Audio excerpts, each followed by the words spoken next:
I just wanted to do a quick video on how I prepare my steaks. People ask me like where I buy my meat and what I do and how I prepare it. If you look on my Instagram, you'll see a picture of the inside of my fridge. It's not full now, but generally it's packed with meat, and I'll have things in cryovac bags like this, waiting for that's wet aging. They can be up to 4 to 6 weeks, and it just gets more and more tender as you go. And then I'll have individual steaks on drying racks like this, with a bit of salt at the bottom that helps sort of keep it dry in the refrigerator. And then I have those salted and resting. So I do a combination of wet aging and dry aging. The dry aging I do is a little different than if you're doing this whole thing as a dry age. I take the individual steaks and I salt them. This is a trick that I picked up from Chef Alton Brown, something he recommended. And he said you can leave it out there for a few hours on the counter, and the salt will soak in, and it flavors the meat.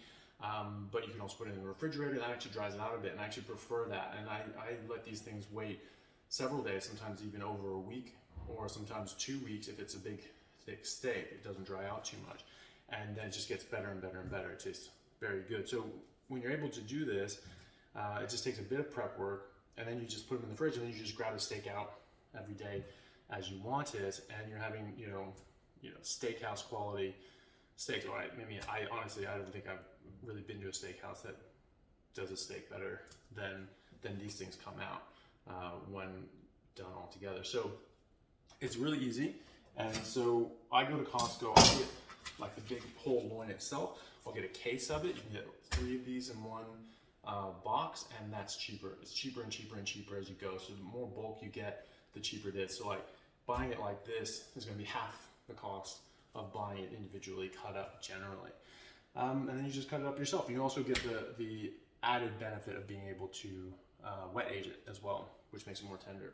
Okay, so you get your big ass knife, and I like big thick steaks. I like to try to cut a steak like that's as much meat as I'm going to eat that day, or maybe if I'm working out a lot, I might have 1.5 or 2. But cut these things out.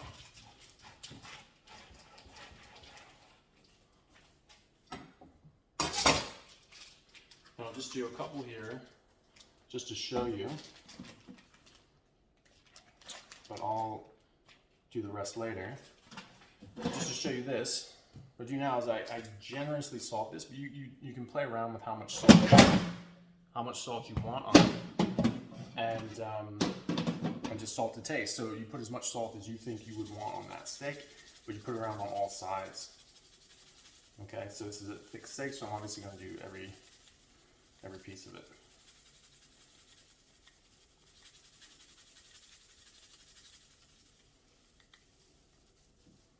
Okay, that's it right there.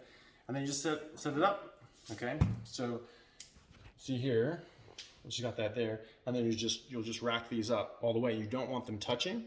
Okay, you want air to circle around freely. Okay, that's why you want this little rack down there. Okay, so then you just put it in the refrigerator, and you just leave it at least overnight. It tastes 100% better just the next day, and then every day after that it just gets better.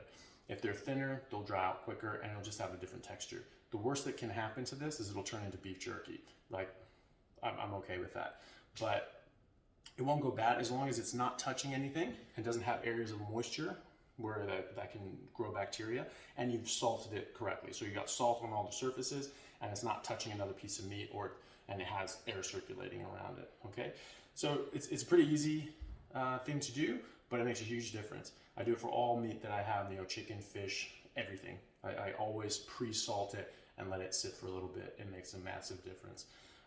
Okay, I hope you guys like that. Try it yourself, see what you think. Put a comment in and see how you go. Tune in for the next video where I'll just be showing you how to cook them, or how I cook them. It's pretty straightforward, but there's a couple little tricks that I think work well. All right, see you next time.